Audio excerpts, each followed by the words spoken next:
दुर्गे भवानी दुर्गे भवानी दुर्गे भवानी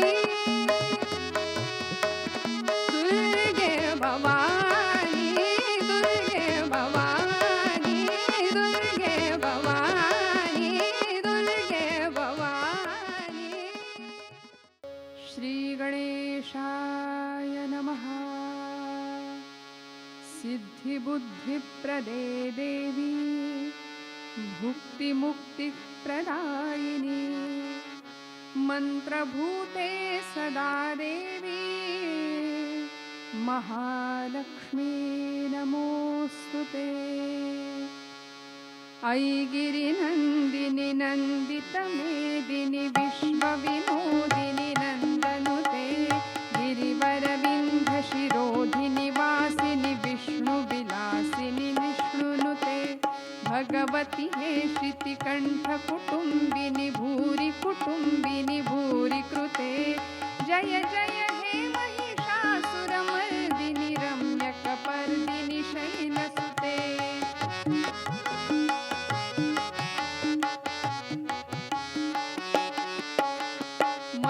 महाहवमल्लमतल्लिक मल्लिक रल्लक मल्लरते विरजित बल्लिक पल्लिक मल्लिक झिल्लिक भिल्लिक दर्गवृते सितकृत पुल्लस मुल्लसितारुण तल्लज पल्लवसल्ललिते.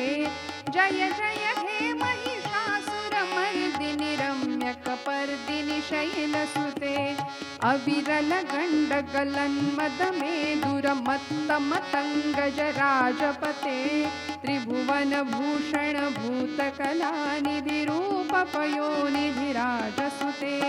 अयि सुतजीतनलालसमानसमोहन मन्मथराजसुते. जय जय हे महिषासुरमर्दिनि रम्यकपर्दिनि शैलसुते. कमलदलामल कोमल कान्ति कलाकलितामल भालतले सकल विलास कला निलय क्रम केलि चलत्कल हंसकुले अलिकुल संकुल कुवलय मंडल मौलि मिलत्व कुलालिकुले. जय जय हे महिषासुरमर्दिनि रम्यकपर्दिनि शैलसुते.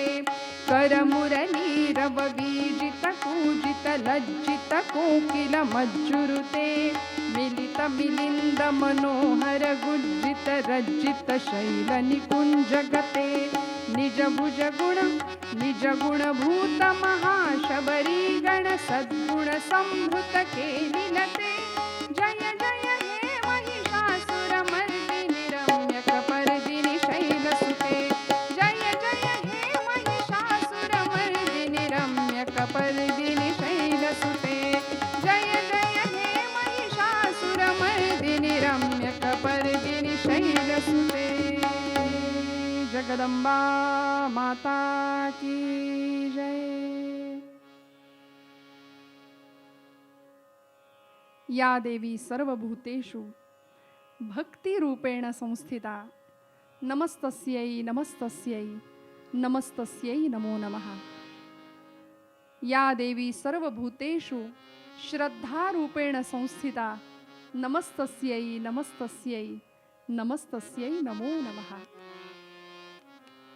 सप्तशतीतल्या अनेक रूपांपैकी देवीची दोन रूपं, एक आहे भक्ती रूप आणि एक आहे श्रद्धा रूप. भगवंताला सगळ्यात आवडणारी जी गोष्ट आहे ना ती भक्ती.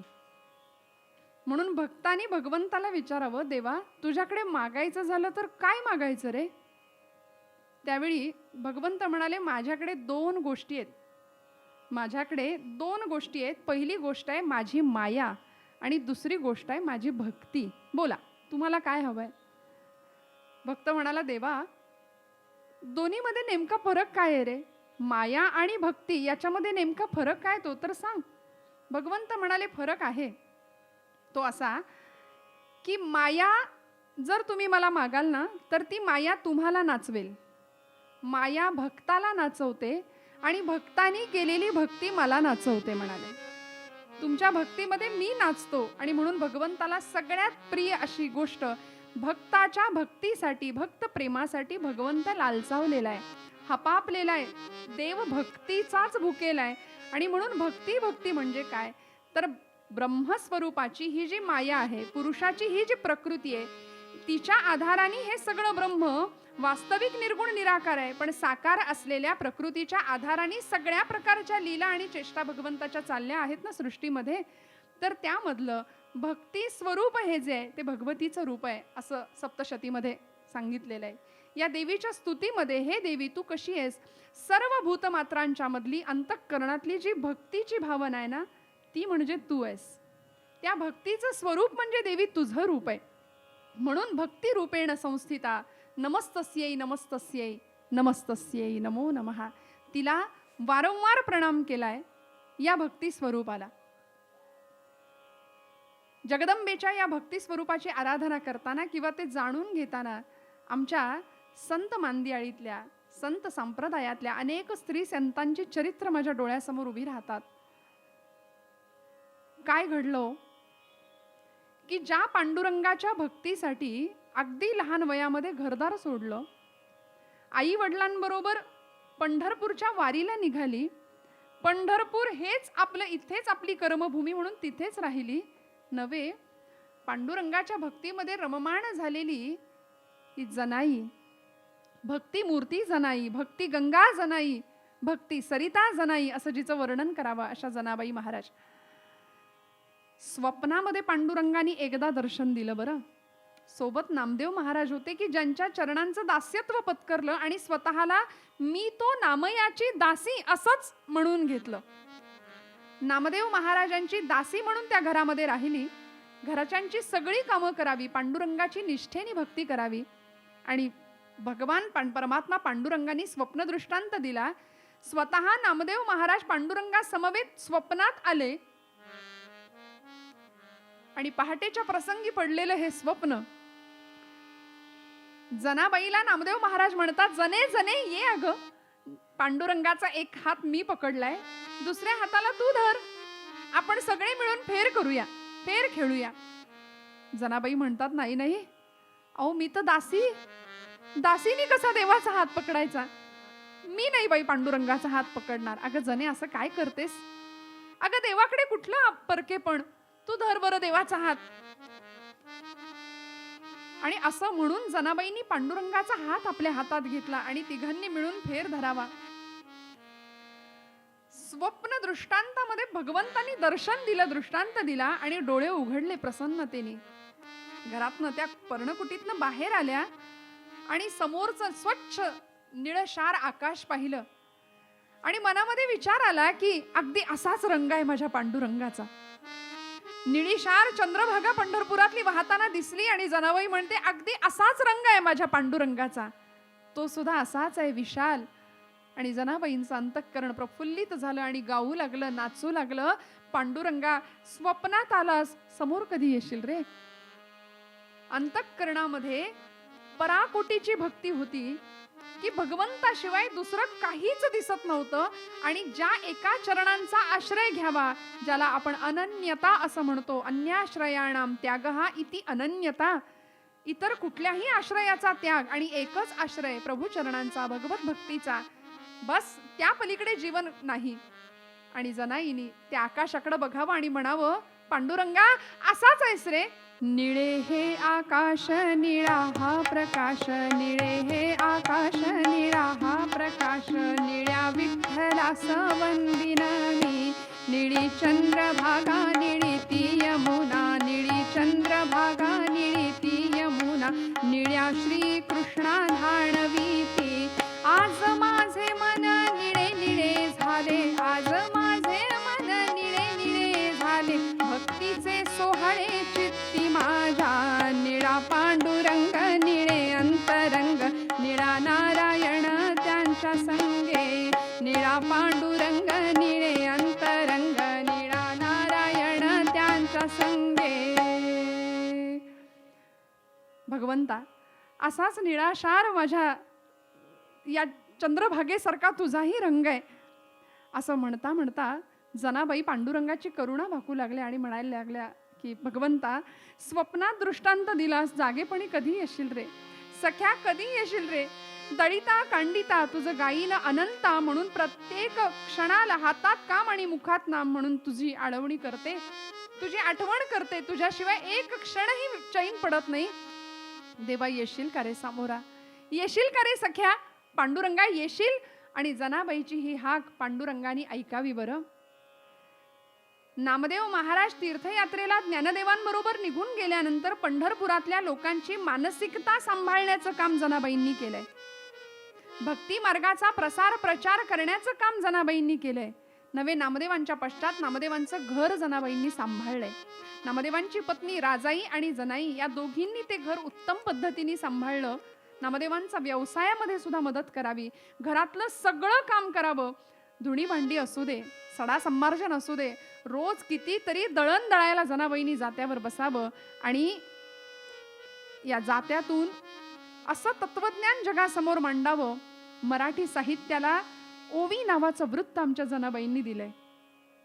मी म्हणते जनाबाईं या असा आध्यात्मिक पुरुषार्थ मांडला, म्हणजे स्त्री देह असून सुद्धा आध्यात्मिक पुरुषार्थ व्यक्त करणाऱ्या जनाबाई होत्या. कारण त्यांनी मंदिरातला देव स्वयंपाकघरात आणला हो. देवीचं भक्ती स्वरूप हे असं आहे, देवळातला देव स्वयंपाकघरात यायला त्याला भाग पाडलं. सख्या येशील का म्हणून एका बाजूला असा पाय पसरलाय, दुसऱ्या बाजूला जात्याचा खुंटा हातामध्ये धरलेला आहे आणि गर गर गर गर गर जातं फिरायला लागलं. सकाळची वेळ, पहाटेची वेळ. पांडुरंगाला म्हणायची, पांडुरंगा ये रे बाबा, जनी मांडिते दळणा, नाम ओठी घोळते, भारी जड हे जाते तुझी या विना. येशील का रे? येशील का रे सख्या? अरे स्वप्नात दर्शन दिलं, समोर कधी येशील? आणि जनाबाईचा तो आर्त टाहो ऐकून पांडुरंगाने लगेच धाव घ्यावी. अगं जने जने हाक तुझी येता कानी, झोप उडाली गबाई, कागद दळतेस एकली माझी या विना. सख्या पांडुरंगा आलास का रे? हात तुझा लागला रे, जात झालं हलक हलक, दारी आलं अमृत पीक तुझी या दिठीन. जने अगं वेडे, मला तरी कुठं करमत? भगवंत भावाचा भक्तीचा भुकेलाय ना. भगवंत म्हणतोय, बघ मी सुद्धा एकटाच होतो. भक्तिमूर्ती जनाईंचं चरित्र काय ऐकायचं? भगवंताला यावं लागलं तिच्या प्रेमासाठी. मीही होतो एकला, करमेना मुळी मला. भगवंताला कुठं करमतं त्याच्या भक्ताशिवाय?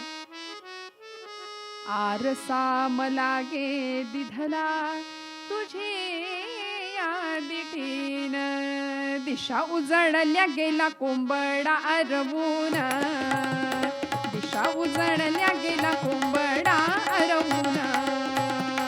सूर्याचं किरण येती डोंगरा मागून, हो सूर्याचं किरण येती डोंगरा मागून. जनाई बैसली जात्यावरी दळायाला. सुंदर जात्याची घरघर सुरू झाली. जनाबाईनं असा पाय पसरलाय, पांडुरंगाने असा पाय पसरलाय आणि दोघांचं दळण सुरू झालं हो. संवाद सुरू झाला. जनाई बैसली जात्यावरी दळायाला, पांडुरंग सखा येई तिच्या गमदतीला, पांडुरंग सखा येई तिच्या गमदतीला. हो घरच्या पिठाची घालू भाकर पती देवा, घरच्या पिठाची घालू भाकर पती देवा. ही गोडी अमृताची पांडुरंगा वाटे हेवा, ही गोडी अमृताची पांडुरंगा वाटे हेवा. दिशा उजळल्या गेला कोंबडा अरवून.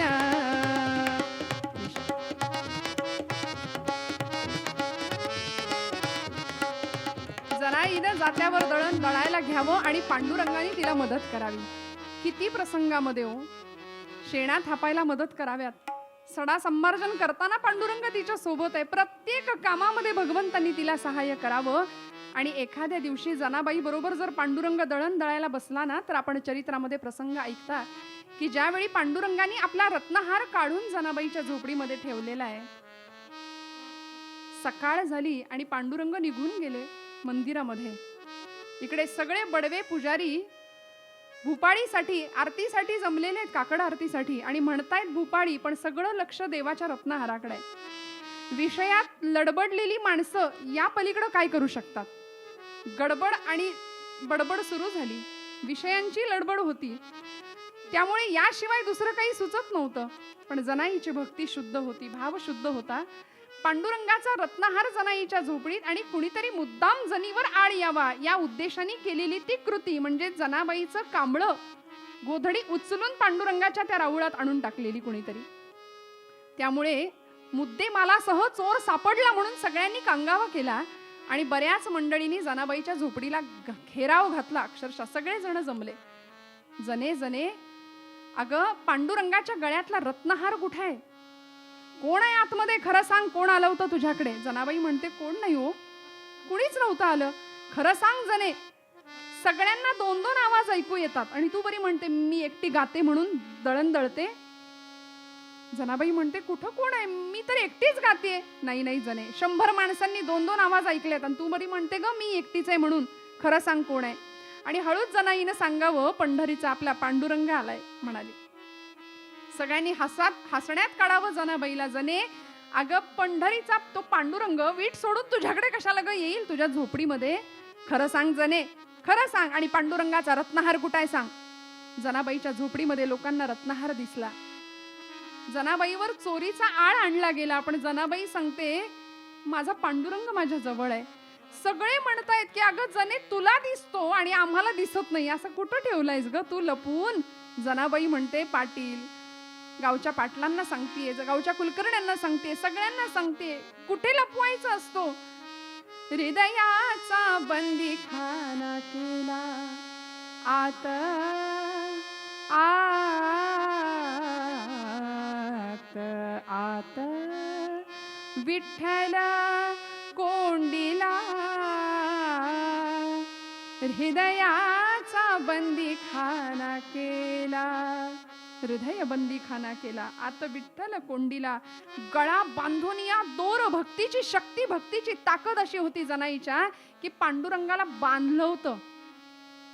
धरीला पंढरीचा चोर, गळा बांधून या दोर. जनाबाईंनी पांडुरंगाशी असं नातं, भक्ती इतकीच उच्च पराकोटीची होती की त्या भक्तीची परिणती नवविधातल्या या सगळ्या भक्तींमध्ये श्रवणम, कीर्तनम, विष्णुस्मरणम, पादसेवनम, अर्चनम, वंदनम, दास्यम आणि सख्यम आत्मनिवेदन या स्थितीपर्यंत जनाबाई पोहोचल्या. सख्य म्हणजे इतकं सख्य की अरे अरे विट्यामुळं मायेच्या कारट्या म्हणायची जनाबाई पांडुरंगाला. प्रसंगी शिव्यांची लाखोली सुद्धा व्हायची आणि पांडुरंग हसत हसत त्या तिच्या शिव्या ऐकायचं सुद्धा. इतकं सख्य होतं. परके पण नाहीच राहत ना या भक्तीमध्ये. आत्मनिवेदनापर्यंत जनाबाई पोहोचलेल्या आहेत. आणि आता जनाबाईंनी सगळ्यांना सांगावं, पांडुरंग झोपडीमध्ये आहे, कुणालाच दिसेना. जनाबाई सांगते, कुणालाही दिसेल असा नाहीच आहे तो मुळात. त्याच्यासाठी काय केलंय? सोहम शब्दे मारा केला. काय भगवतीचं हे भक्ती रूप आहे बघा श्रोते हो. श्वास घेतानाचा सूर सो आणि सोडताना हम. प्रत्येक श्वासाला तिला आठवायचंय, प्रत्येक श्वासाला त्या परब्रह्माचं स्मरण करायचंय. सोहम शब्दे मारा केला, तेने विठ्ठल काकुळती आला. त्यामुळे भगवंत काकुळतीला आला आणि म्हणतो, जने सोड सोड, अगं किती बांधून ठेवशील तुझ्या भक्तीच्या पाशामध्ये. तेव्हा जनाबाई म्हणते, जनी म्हणे बा विठ्ठला आता जीवे न सोडी तुला. आता वाटेल ते झालं तरी चालेल, तुला सोडणार नाही, तुला सोडणार नाही पांडुरंगा. ही जनाईची अवस्था होती. पण रत्नहार तर आता झोपडीमध्ये सापडलाय, तिकडे जनाईचं कांबळं मंदिरात सापडलंय म्हटल्यानंतर जनाईवर चोरीचा आळ आला. जनाईला पंचांनी गावामध्ये शिक्षा फरमावली सुळी देण्याची. पंढरपुराच्या चौकामध्ये भला मोठा लोखंडी सूळ उभारला गेला. जनाईची मिरवणूक काढून सुळापर्यंत आणलं गेलं. आणि या प्रसंगात सुद्धा जनाई पांडुरंगाची करुणा भक्ती की भगवंत आजपर्यंत प्रत्येक काम करताना मुखामध्ये तुझं नाम घेतलं, एक श्वास सुद्धा तुझ्या नामाशिवाय वेचला नाहीये. आणि आता देवा असा कसा रे तू निष्ठुर झालास?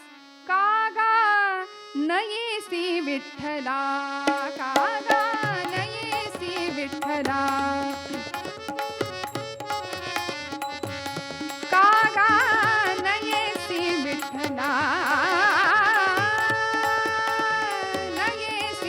विठ्ठला का गान येसी विठ्ठला.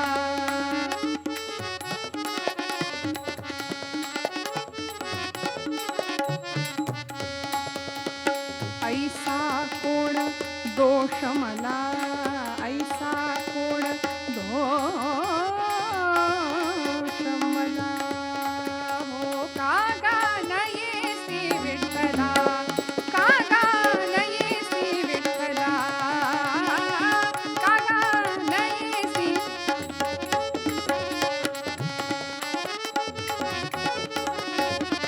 सख्या पांडुरंगा धाव म्हणून आर्त टाहो फोडावा, जनाईला सुळावर देणार एवढ्या जनाबाई सांगते.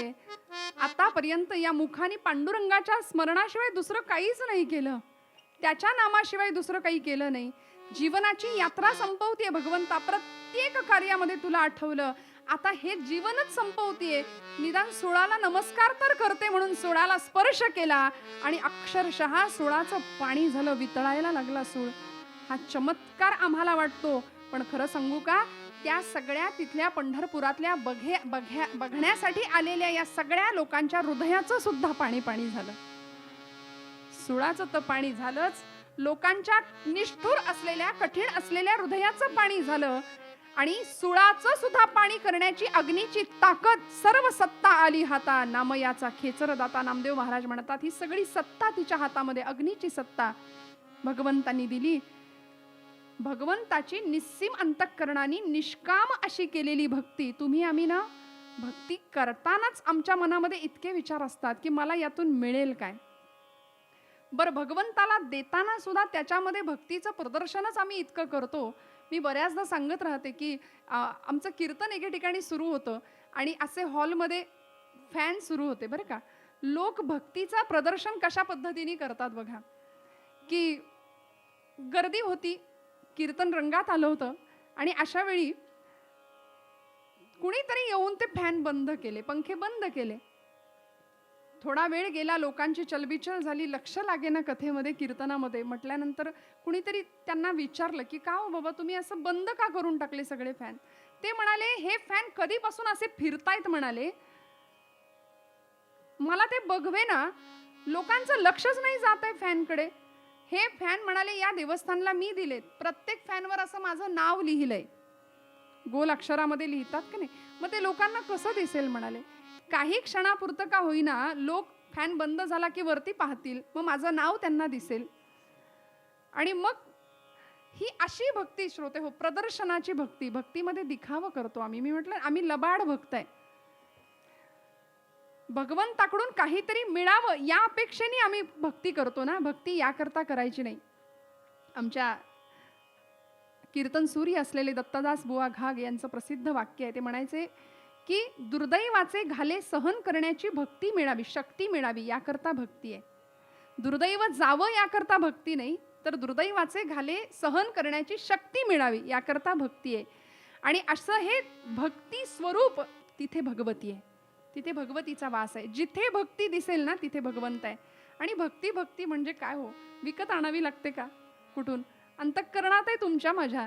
मी खरं सांगू का, आपण आपल्या घराच्या एखाद्या बैठकीच्या खोलीमध्ये, हॉलमध्ये जरी बसलो ना, तर इतकं सोपं आहे. एखादी चिमणी जर घरामध्ये चुकून आली आणि घरातला पंखा सुरू असेल ना, तर पटकन उठून पंखा बंद करणं ही सुद्धा भक्तीच आहे, मला असं वाटतं. इतकं सोपं, भगवंताला सोपं आवडतं आणि त्याला फक्त आपलं अंतःकरण द्यायचंय आणि ते देत. कुठल्याही अन्य साधनाची गरज नाहीये, की या सगळ्या देवीच्या भगवतीच्या भक्ती स्वरूपांनी भगवंताला वाहिलेले अंतःकरण पूर्वक प्रेम, बस भगवंत त्यामुळे खुश झाला. आमच्या मीराबाईच्या चरित्रामध्ये सुद्धा मीराबाईंनी भगवंताला सर्वस्व अर्पण केलं होतं. महाराजांचं प्रसिद्ध वाक्य आहे, देवाला सर्वस्व द्यावं, एक वेळ सर्व नाही दिलं तरी चालेल, पण स्व अर्पण करावा लागेल. मीराबाईंनी सर्वस्व देऊन टाकलं होतं आणि किती जगानी निंदा केली, पण पती स्वरूपामध्ये त्याचा स्वीकार केला. श्रद्धा अढळ होती की परमेश्वर गोपालकृष्ण हाच माझा पती आहे.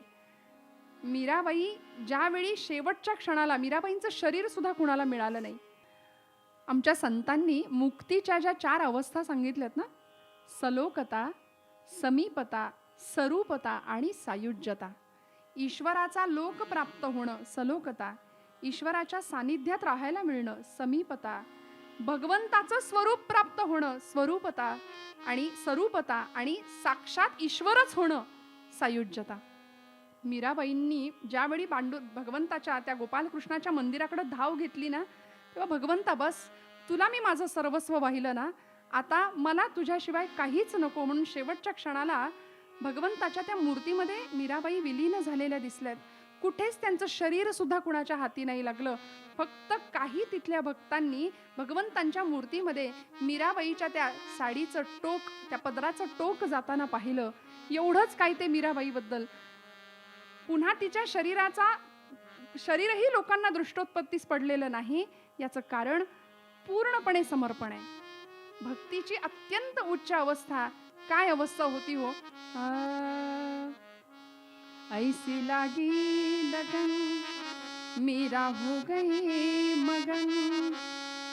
लहानपणी कुठल्या तरी साधूनी त्या कृष्णमूर्तीचं वर्णन करावं बाजारामध्ये आणि आईला विचारावं, आई हा कोण आहे ग. आईनं सांगावं तो तुझा पती. लहानपणी तेवढंच डोक्यात घेतलं आणि त्याला पती स्वरूपामध्ये त्याचं पूजन केलं आणि त्यालाच समर्पण पूर्ण जीवन केलं.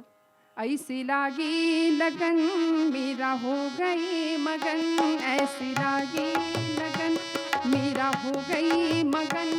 वो तो गली गली हरी गुन गाने लगे, ऐसी लागी लगन मीरा हो गई मगन.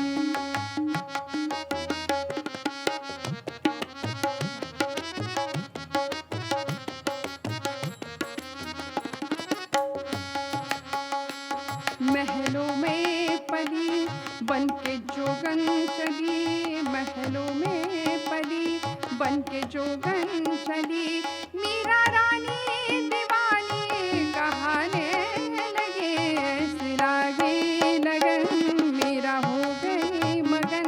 वो तो गली गली हरि गुन गाने लगे, ऐसी लागी लगन, ऐसी लागी लगन, ऐसी लागी लगन मीरा हो गई मगन. इतकं प्रेम भगवंतावरती आणि ती भक्ती करत असताना त्यामधनं काही मिळावं म्हणून अजिबात नाही. निष्काम अहर्निश रात्रंदिन भगवंताचं स्मरण, निर्हेतुक भक्ती, निर्हेतुक.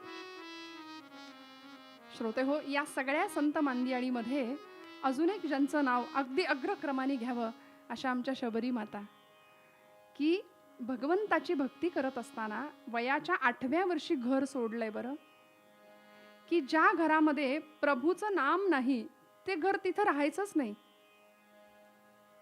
समर्थ म्हणालेत ना, मना रे जनी मौन्य मुद्रा धरावी, कथा आदरे राघवाची करावी, नसे राम ते धाम सोडून द्यावे, सुखा लागी आरण्य सेवित जावे. जय जय रघुवीर समर्थ. ज्या घरामध्ये भगवत नामस्मरण नाही ते घर नकोच, तिथे राहायचंच नाही, वासच नाही करायचा.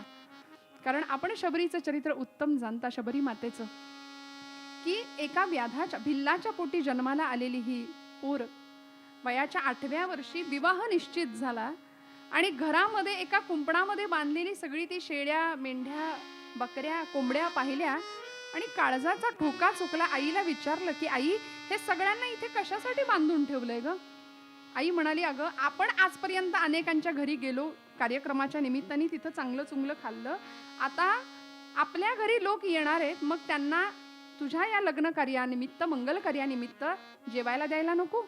या सगळ्या प्राण्यांचं मांस शिजवून त्यांना खायला घालायचंय. सर्कन वेदना झाली काळजामध्ये आणि म्हणाली, आई माझ्यामुळे जर या निष्पाप जीवांची हत्या होणार असेल ना, भक्तियुक्त अंतःकरणच हे जाणू शकतं. बरं, कारण जीवो जीवस्य जीवनम हा जंगलचा न्याय आहे, माणसाच्या जीवनाचा नाहीये. वाघानं एखादं श्वापच जर मारलं तर त्याला पाप नाहीये, कारण निसर्गाने त्याचं ते अन्न निर्माण केलंय. मांसाहार हा माणसाचा आहारच नाहीये. आणि अशा वेळी या 8 वर्षाच्या मुलीच्या हृदयातली प्रेरणा जागी झाली आणि ती म्हणाली की माझ्यामुळे जर हे घडणार असेल ना, तर मीच इथे राहत नाही. समर्थ म्हणतात ना, जयासी वाटे सुखची असावे तेणे रघुनाथ भजनी लागावे. देवाच्या सख्यत्वासाठी भक्तीमध्ये काय काय येतो. पडाव्या जीवलगांच्या तुटी सर्वस्व अर्पावे शेवटी प्राण तोही वेचावा. प्राण द्यायची वेळ आली. आमच्या पावसचे स्वामी स्वरूपानंद म्हणाले, स्वामी म्हणे जावो गेला तरी प्राण ईश्वराचे ध्यान सोडू नये. भक्तीची ही अवस्था भक्त ज्यावेळी गाठतो ना, त्यावेळी भगवंत मग माघार घेत नाही. निर्वाणी गोविंद असे मागे पुढे तो सतत तुम्हाला सांभाळतोय कुठल्याही क्षणाला. आणि किती किती सांभाळतो, शेवटच्या क्षणापर्यंत. पुराणातला श्लोक आहे की ज्यावेळी अगदी शेवटचा क्षण येतो, आयुष्यभर एखाद्याने जर स्मरण केलेलं असेल, भक्तीची आराधना केलेली असेल, भक्तियुक्त अंतःकरणाने त्या भक्तीची उपासना केली असेल, तर शेवटच्या क्षणाला अशा भक्ताला भगवंत किती सांभाळतो. आयुष्यभर स्मरण केले आणि एका क्षणाला तो जर भगवंताला विसरला तर भगवंत काय करतो माहितीये. यदि वातादि दोषेण मदभक्तां मां हि विस्मरेत. भगवंत असं म्हणतायत, यदि वातादि दोषेण मदभक्तां मां हि विस्मरेत अहम स्मरामि तं भक्तं ददामि च परां गतिं. म्हणाले मी त्याचं स्मरण ठेवतो आणि मी त्याला सद्गतीला प्राप्त करतो. ओठ कंठ चले नहीं जिव्हा रटे न राम. राम हमारा जप करे हम बैठे आराम. अशी अवस्था आहे. एक क्षण असा येतो की उठलेलं बसवत नाही, बसलेलं उठवत नाही, काहीच त्राण नसतात शरीरामध्ये. ओठ कंठ चले नाही जिव्हा रटे न राम. भगवंत सांभाळतो. राम हमारा जप करे. का? कारण घेशी तेव्हा देशी ऐसा असशी उदाहरण नामदेव महाराज त्याच्याबद्दल बोलतात. तो आधी घेतो आणि मग देतो, आणि देतो ते इतकं देतो. अनंत हस्ते कमलावराने देता किती घेशील दो कराने पण नेईल जेव्हा ती तू क्या कराने किती रक्षिसी मग दो कराने. अनंत हातांनी तो देतो, ते घ्यायला आमचे 2 हात कमी पडतात, इतकं तो देतो. फक्त सुरुवातीला त्याला आम्हाला द्यावं लागेल. काय द्यावं लागेल? या भक्ती स्वरूपाची आराधना करावी लागेल. देवीचं भक्ती रूप आम्हाला समजून घ्यावं लागेल. शबरीचा निश्चय झाला होता की आता या घरात राहायचं नाही. निघाली, मध्यरात्री घर सोडलं आणि काटा कुटा, ऊन वारा पाऊस थंडी काही नाही बघितलं. निघाली. गावकऱ्यांनी शोध घेतला पण कुठेच नाही सापडली. 1 नाही 2 नाही, तब्बल 12 वर्ष ही मुलगी रानोमाळ भटकत होती. रानोमाळ. आयुष्यामध्ये ज्याला असं वाटतं ना शीणच करून घ्यायचंय, समर्थांनी आमच्याकडे 2 ऑप्शन ठेवलेत. जयासी वाटे शीण व्हावा तेणे विषय चिंतित जावा. खुशाल विषयांचं चिंतन करा म्हणाले. पण जयासी वाटे सुखाची असावे तेणे रघुनाथ भजनी लागावे. निघाली. भगवंताच्या प्राप्तीकरता हा तळमळणारा जीव होता. बाहेर पडली आणि 12 वर्ष रानोमाळ भटकत होती. आणि भगवंतांनी कृपाशीर्वाद दिला. एक असं स्थान दाखवलं, एक असं क्षेत्र दाखवलं की जिथे अद्वैताचा साक्षात्कार तिला झाला. एक सरोवर होतं, जलाशय होता. तिथे वाघ आणि गाय एकत्र पाणी पित होते. जन्मजात एकमेकांचे वैरी असलेले प्राणी एका तळ्यावर पाणी पितायत. मांजरं आणि मुंगसं एकत्र खेळतायत.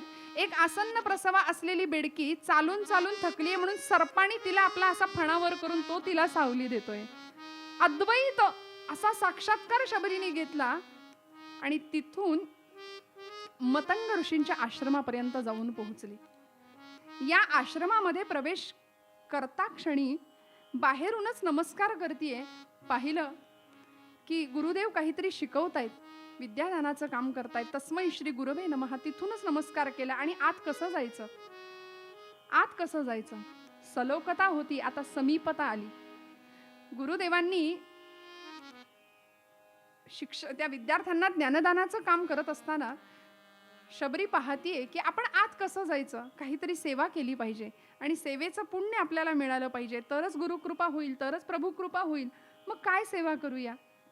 म्हणून त्या आश्रमामधला तो बाहेरचा जो रस्ता होता तिने निरीक्षण केलं की रोज मतंग ऋषी पहाटेच्या वेळी अगदी ब्रह्ममुहूर्ताला स्नानाला जातात शिष्यांच्या बरोबर. आणि जात असताना ज्या वाटेवरून ते जात आहेत तो रस्ता अत्यंत खाचखळग्यांनी भरलेला आहे. मग तिथून जात असताना त्यांच्या पायाला काटे टोचत असतील, खडे टोचत असतील. सगळ्यांच्या जीवनाला सन्मार्गदर्शन करणारा माझा सद्गुरू आपण मात्र खाचखळग्यातनं चालतोय, बघवलं नाही. आणि त्या क्षणी ठरवलं की हा रस्ता रोज साफ करायचा, स्वच्छ करायचा, झाडायचा. म्हणून मतंग ऋषी उठायच्या आधी स्वतः तिने सगळा रस्ता स्वच्छ करावा, झाडून साफ करावा. बरेच दिवस गेले आणि ऋषींच्या लक्षात आलं की हे कुणीतरी करतंय, कुणाची तरी ही सेवा आहे. कोण आहे म्हणून शोध घेतला, विचारलं, तिच्या जवळ गेले, कोण आहेस तू? आणि तिने उत्तर दिलं की जे नाथांनी जनार्दन पंतांना उत्तर दिलं होतं, मी कोण कोठील कुठे मज लागी जाणे. मला नाही माहित मी कोण आहे, तुम्ही सांगा मी कोण आहे. मला नाही माहित मी कोण आहे, मला तुम्ही सांगा मी कोण आहे. आणि मग मतंग ऋषींनी तिला आश्रमात एक पर्णकुटी बांधून दिली, तिथे ती राहायला लागली. बरेच दिवस गुरुदेव, गुरुपत्नी, आश्रम सगळ्याची सेवा करावी. अहर्निश रात्रंदिवस रामनामाचा मंत्र. गुरुदेवांची एवढी कृपा झाली की आपुल्या माहेरा जाईन मी आता, निरोप या संता हाती आला. या न्यायाने मतंग ऋषींनी सगळ्या शिष्यांना सांगितलं की माझ्या जाण्याची वेळ आलीये. शबरीने सांगावं, मी कुणाच्या आधाराने जगू गुरुदेव. आणि तेव्हा रामनामाचा मंत्र तिला त्रयोदशाक्षरी असा, श्रीराम जय राम जय जय राम, श्रीराम जय राम जय जय राम, तो मंत्र शबरीला दिला. या मंत्राशी अहर्निश अनुसंधान ठेव आणि लक्षात घे, तू एवढी भाग्यवान ठरशील. भक्ती काय असू शकते. ऋषींनी तिला सांगावं, तू एवढी भाग्यवान ठरशील की अनंत कोटी ब्रह्मांड नायक तुझ्याकडे येईल. लोक दैवताकडे जातात पण दैवत तुझ्याकडे चालत येईल, एवढी तू भाग्यवान ठरशील. आणि म्हणून तिची कथा गायची आहे. म्हणून ते देवीचं भक्ती रूपच आहे हो श्रोते हो. ती कथा का गायची आम्ही?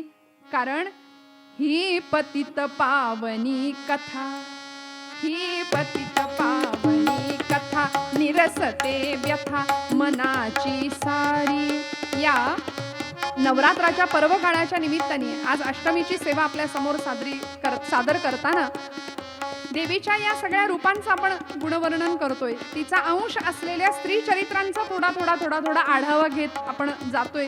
माझ्या अल्पमतीनुसार, अल्पकुवतीनुसार आपल्या समोर ते मांडण्याचा मी प्रयत्न करतेय.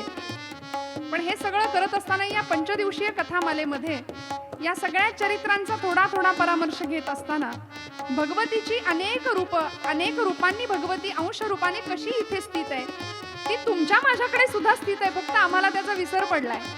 आम्ही भक्ती करत नाही, आम्ही आमच्या आत्मशक्तीला ओळखत नाही. ती भगवती तुमच्या माझ्यामध्ये सुद्धा आहे. आमचं जीवन कृतार्थ व्हावं म्हणून ही देवीची चरित्र किंवा ह्या देवीच्या रूपांचं गुण आपण या निमित्ताने गायचंय. ही पतित पावनी कथा, निरसते व्यथा मनाची सारी. श्रीराम लक्ष्मण येती तियेच्या दारी, श्रीराम लक्ष्मण येती तियेच्या दारी.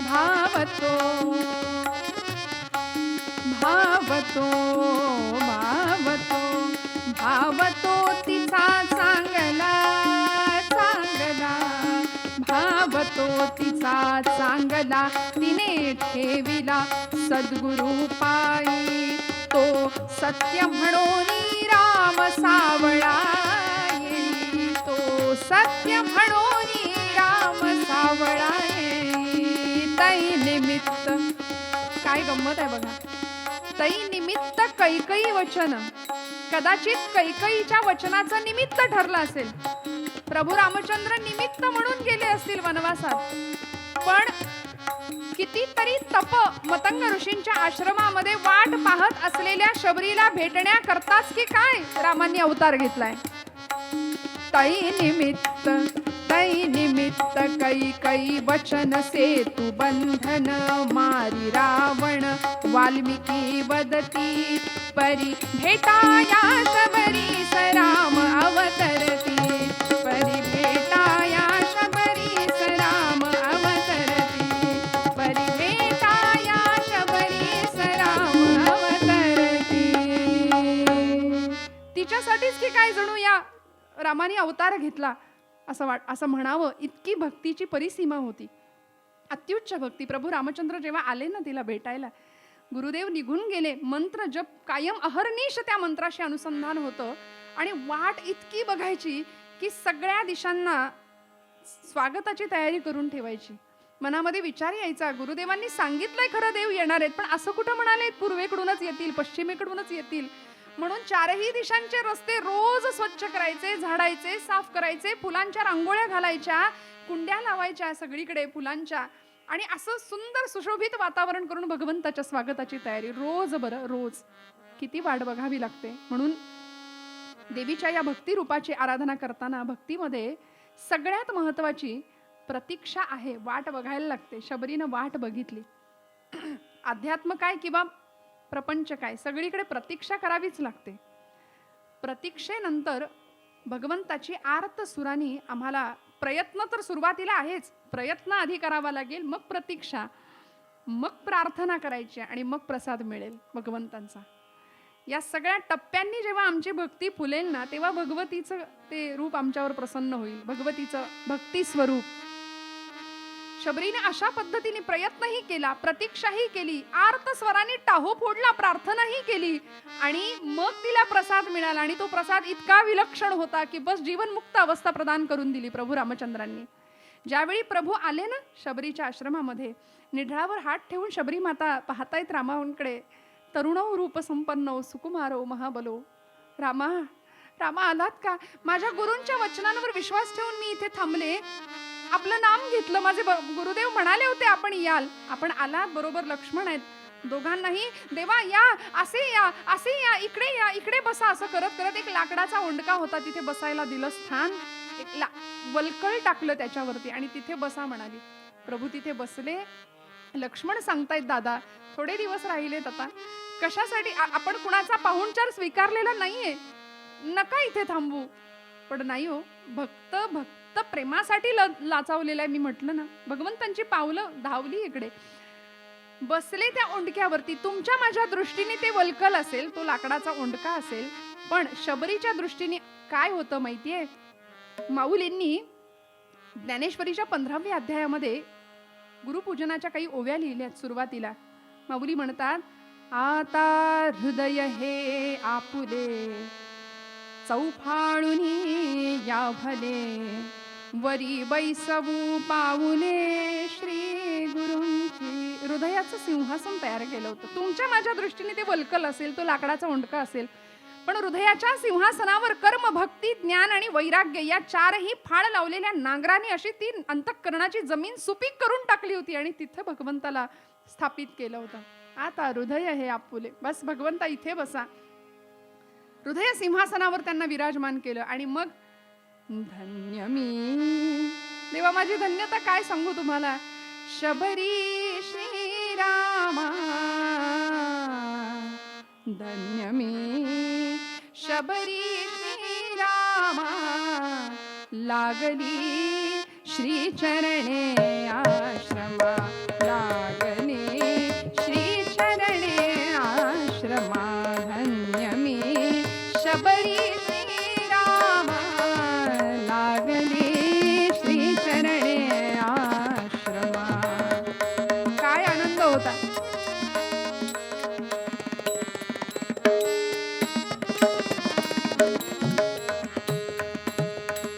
सेवा देवा कंदमुळे पक्व मधुरशी बदरी फळे. सेवा देवा कंदमुळे पक्व मधुरशी बदरी फळे. वनवेली मी काय वाहणे, वनवेली मी काय वाहणे. या विना कल्पद्रुमा लागली श्री चरणे आश्रमा, लागली श्री चरणे आश्रमा. शबरीने त्या बोरांनी भरलेला द्रोण रामांच्या समोर नेऊन ठेवला. विनवित शबरी रघुराया, ते तुझ्यासाठी आणली आज मी बोरे. देवा भागला हुकेला असशील जरी तू देवा, जमविला रानचा हा मेवा. घ्या देवा. एक एक बोर असं उष्ट करून चाखून भगवंतांच्या समोर ठेवलंय. लक्ष्मणांकडे बघितलं शबरी मातेने, त्याच्या मनातला शंकेचा भाव ओळखला आणि शबरी माता सांगताय, का सौमित्रा, का सौमित्रे शंकित दृष्टी अभिमंत्रित हीन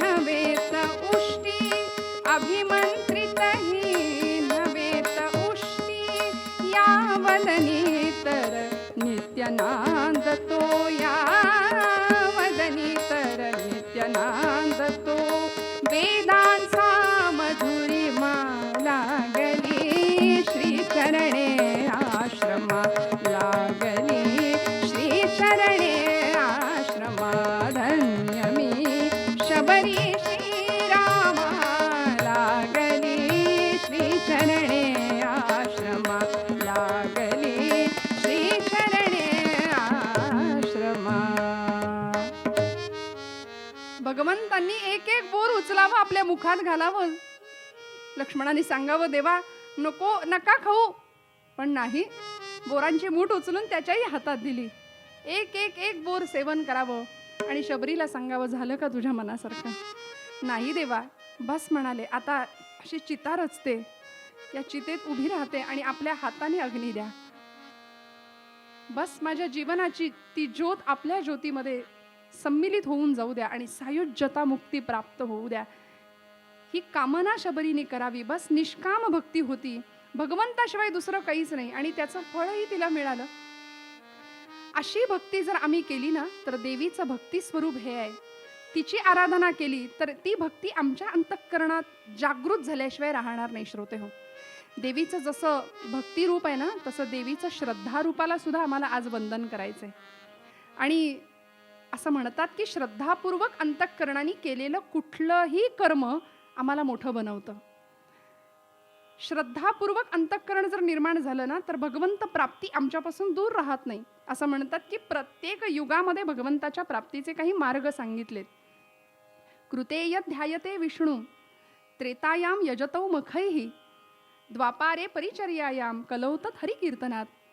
कृतयुगामध्ये ध्यान मार्ग होता, त्रेतायुगामध्ये यज्ञ मार्ग आहे, द्वापार युगामध्ये सेवा मार्ग आहे भगवंताच्या प्राप्तीचा, आणि कलौतत हरिकीर्तनात. या कलियुगामध्ये नामस्मरण हाच भगवंत प्राप्तीचा जर मार्ग असेल तर ते नाम आम्ही श्रद्धेने घेतलं पाहिजे. म्हणून भक्ती करायची आहे, पण त्या भक्तीमध्ये काय असलं पाहिजे, तर देवीचं हे पुढचं रूप आहे, श्रद्धा रूपेण संस्थिता. ती श्रद्धा तुमच्या माझ्यामध्ये असेल ना, तर तो देवीचा अंश आहे, देवीचं ते रूप आहे. श्रद्धा हे देवीचं रूप आहे. आणि भगवंत सुद्धा गीतेमध्ये सांगतात ना, श्रद्धावान लभते ज्ञानम.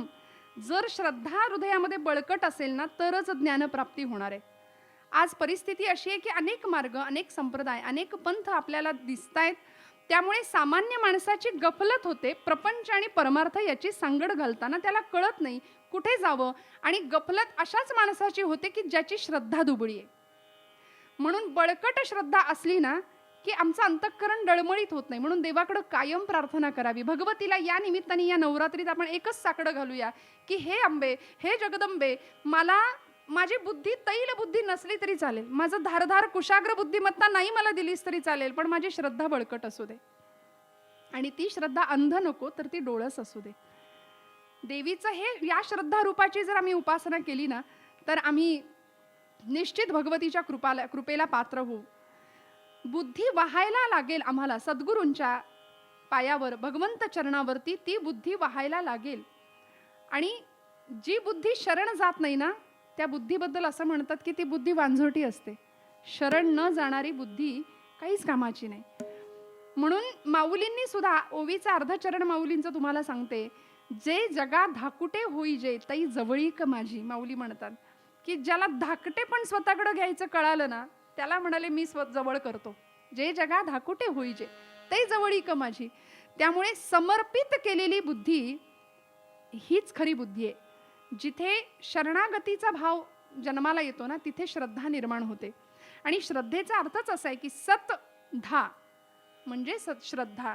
सतच्या ठिकाणी आमची धारणा असणं म्हणजे श्रद्धा आहे. आणि सत्य काय, मी तेच सांगत आली की सत्य तू सत्य तू सत्य तू विठ्ठला. सच्चिद आनंद स्वरूप असलेला परमात्मा, तो एकमेव परब्रह्म स्वरूप असलेला परमात्मा, तोच सत्य स्वरूप आहे. आणि म्हणून त्याची आराधना करणं. माऊली हरिपाठामध्ये म्हणते, बुद्धीचे वैभव अन्य नाही दुजे, एका केशवराजे सकळ सिद्धी. ही आम्हाला त्या केशराजापर्यंत घेऊन जाते. हे जरी खरं असलं तरी बुद्धीचं काम काय आहे माहिती आहे? अंतःकरणाची साफसफाई करायची, विकल्पांची साफसफाई करायची, आणि केरसुणीचं काम बुद्धीने करायचंय. कोपऱ्यात उभं राहायचं, गालीच्या अंथरायचा आणि त्या गालीच्यावर बसायचं श्रद्धेने. म्हणून असं म्हणतात, कथेला काय किंवा कीर्तनाला काय, सगळा मोठेपणा बाजूला ठेवून बसावं. आपण व्यवहारात कितीही मोठे असा, पण कथा कीर्तन श्रवण करत असताना वक्त्याचं वक्तृत्व, वक्तव्य, व्यक्तिमत्व या सगळ्याकडे लक्ष न देता श्रद्धेने बसावं. कीर्तन ही नवविधातली भक्ती आहे. कथा भगवंतांच्या सगुण चरित्रांचं श्रवण करावं, बस. ही आमची भक्ती फलद्रूप झाल्याशिवाय राहणार नाही. त्यामुळे बुद्धी नाही दिली तरी चालेल भगवंता, पण मला श्रद्धा दे असं भगवंताकडे मागावं. आणि मग जर श्रद्धा ज्या ठिकाणी आम्ही आता ठेवली आहे त्या श्रद्धेचं निष्ठेत रूपांतर होणार आहे. परत बळकट श्रद्धा आम्हाला निष्ठेपर्यंत नेते. तिथे संशय असता कामा नये, कारण संशयात्मा विनश्यती असं भगवंतांनी सांगितलेलं आहे. संशयी माणूस हा स्वतःही सुखी होत नाही आणि जगालाही सुख लाभू देत नाही. ती श्रद्धा अशी असावी, भगवंत प्राप्तीची तळमळ आर्तता इतकी असावी, मन बुद्धी ज्ञानेंद्रिय कर्मेंद्रिय हे सगळंच भगवंताला अर्पण करावं. इतकी आर्त असावी की रामकृष्ण परमहंसांकडे एक भक्त गेला होता. तो म्हणाला की मला देवाला बघायचंय, तुम्ही जसं बघितलंय ना तसं. स्वामीजींचा तर होताच प्रश्न स्वामीजींना, पण अशा अनेक शिष्यांनी नंतर तो कित्ता गिरवला. पण तो अधिकारही असावा लागतो ना.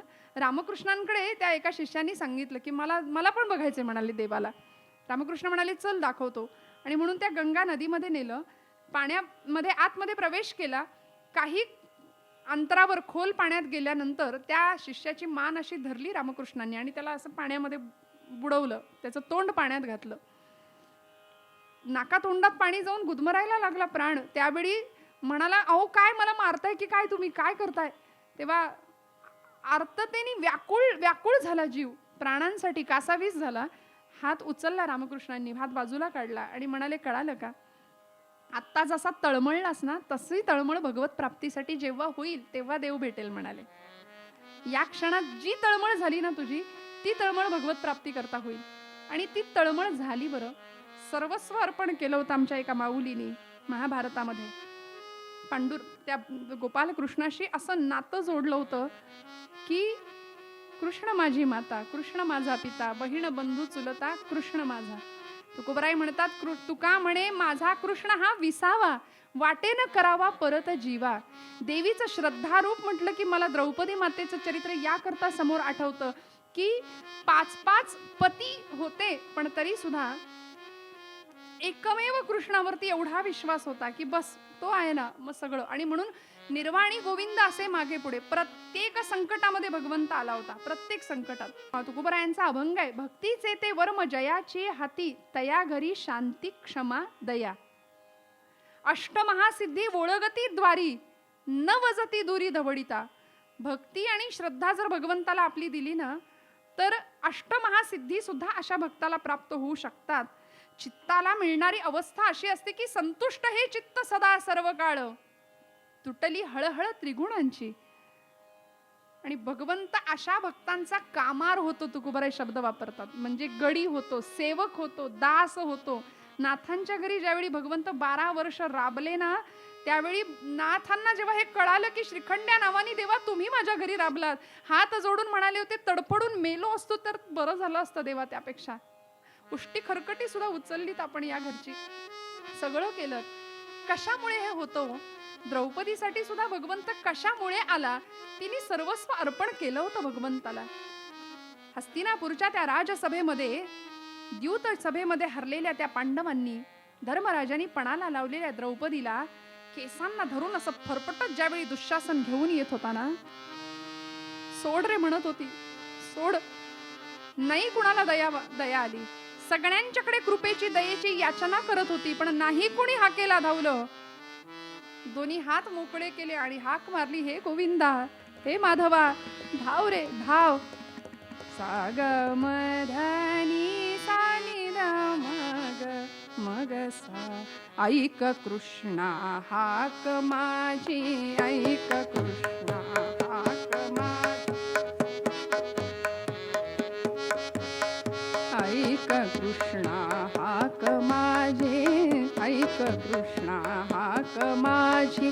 कायम जशी गांजिले, कायम जशी गांजिले, का तुझे चक्रपाणी का तुझे हे चक्रपाणी चक्र आजी गंजले चक्र आजी गंजले ऐक कृष्णा हाक माझी ऐक कृष्णा हाक माझी ऐक कृष्ण हाक माझी देवा धाव रे गोविंदा माधवा हे ऋषिकेशा म्हणून हाक मारली आणि ते ऋण भगवंतांनी या क्षणामध्ये फेडलं होतं. कुठलं हो ऋण, कुठलं ऋण? बोटाला कापलं म्हणून हा भगवंत सगळीकडे फिरत होता, धावत होता. त्यावेळी जिला सखी मानली होती, बहीण मानली होती, तिला कळालं ना, द्रौपदी बोलली हरीची मी कोण आहे. खरं तर त्याचं माझं नातं काय आहे, पण भगवंतांनी तिला आपलं म्हटलं होतं. का? कारण तिची श्रद्धा होती भगवंत चरणाविषयी. द्रौपदी बोलली हरीची मी कोण तरी मला त्याने मानली बहीण तरी मला त्याने मानली बहीण.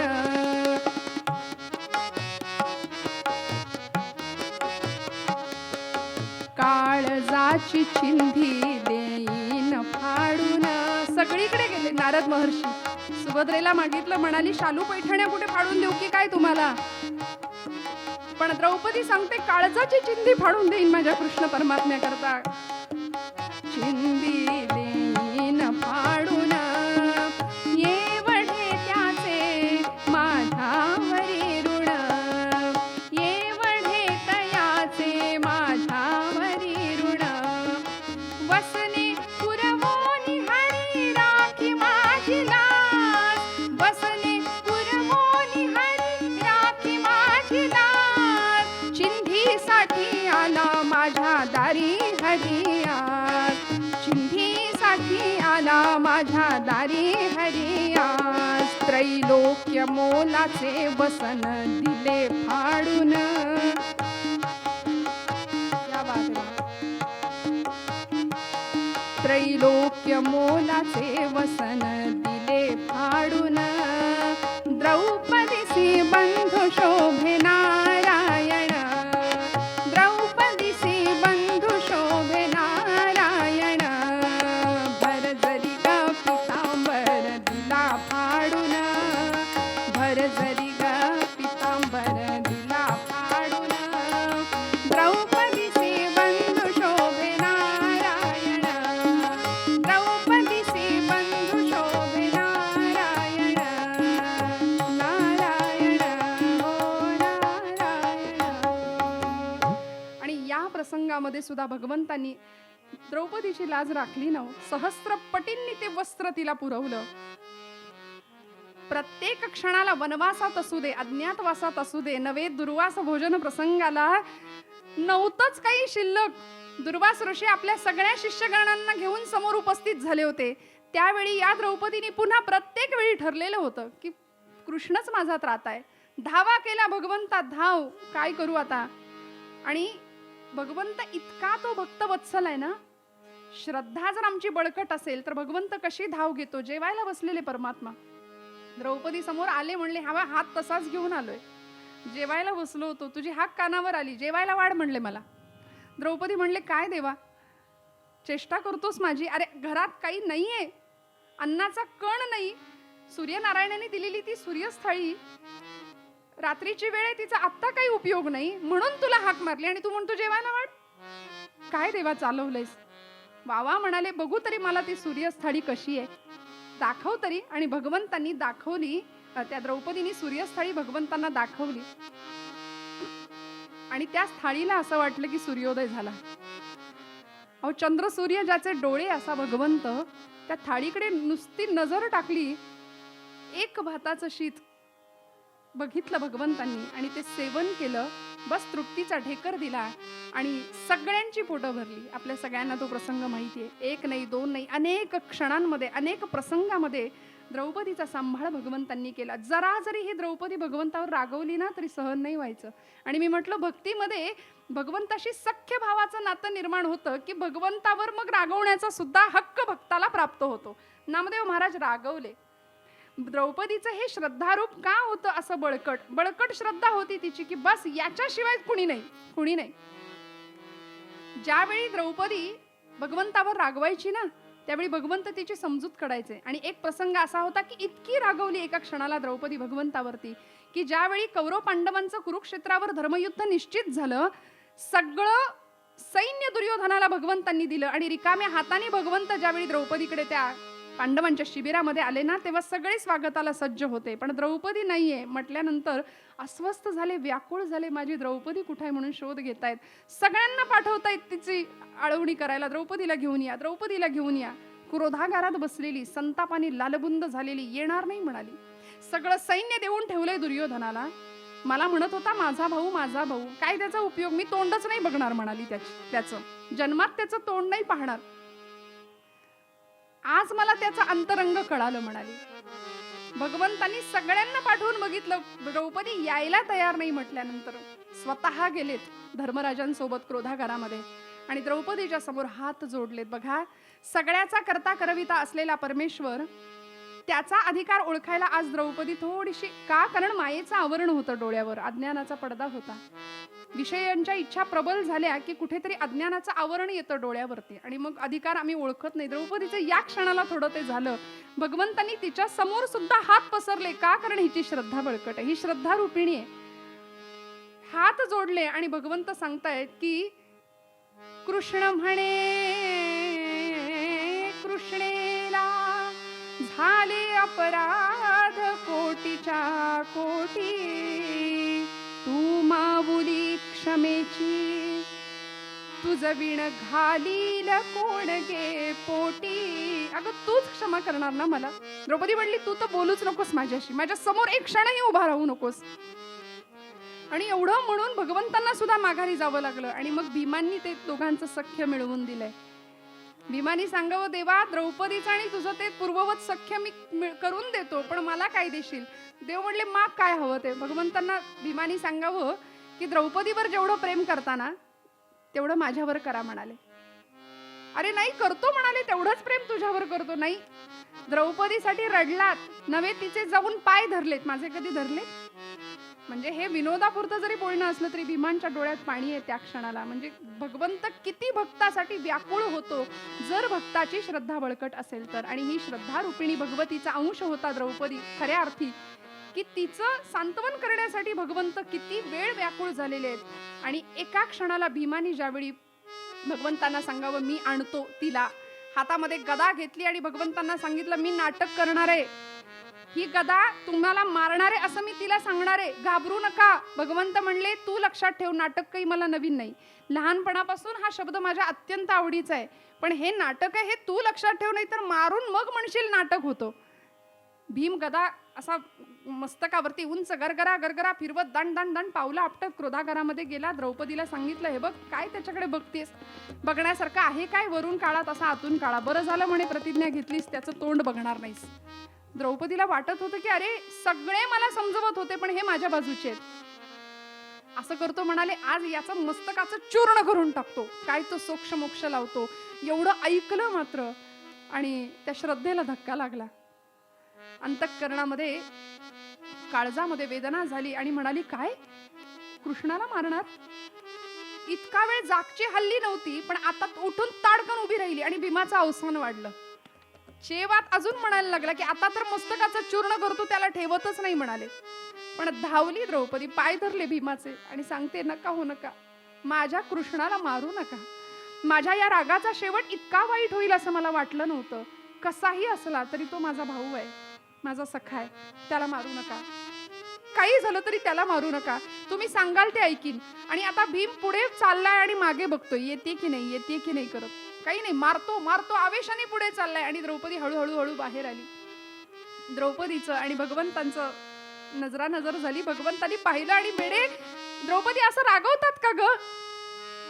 आली सामोरी पांचाली हर्षे नाचला वनमाळी, आली सामोरी पांचाली हर्षे नाचला वनमाळी, आली सामोरी पांचाली हर्षे नाचला.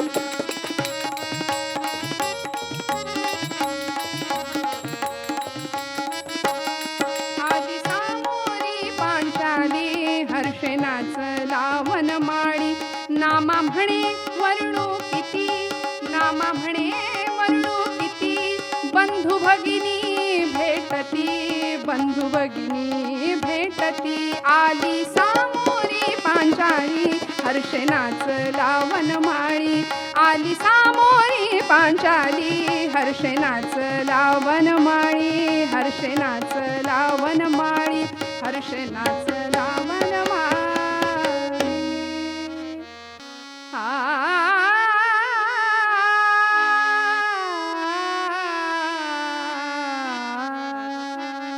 या देवी सर्वभूतेषु, या देवी सर्वभूतेषु, या देवी सर्वभूतेषु, भक्तिरूपेण संस्थिता, भक्तिरूपेण संस्थिता, नमस्तस्यै, नमस्तस्यै, नमस्तस्यै नमो नमः. या देवी सर्वभूतेषु, या देवी सर्वभूतेषु, या देवी सर्वभूतेषु, श्रद्धारूपेण संस्थिता,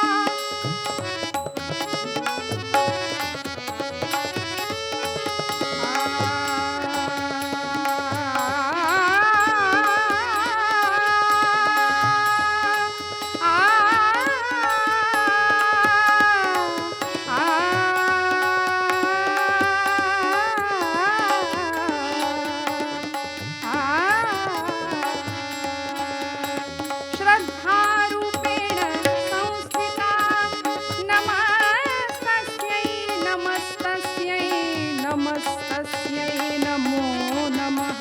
या देवी सर्वभूतेषु, या देवी सर्वभूतेषु, या देवी सर्वभूतेषु. जगदंबा माता की जय.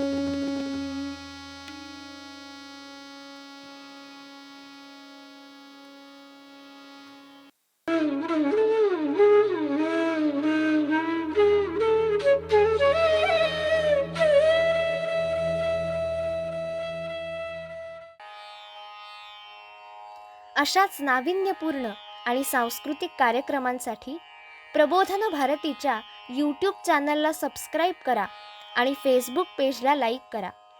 या कार्यक्रमांना आर्थिक सहकार्य करण्यासाठी संपर्क करा 9762027779, 9762973973. ऐगिरिनन्दिनि नन्दितमेदिनि विश्वविनोदिनि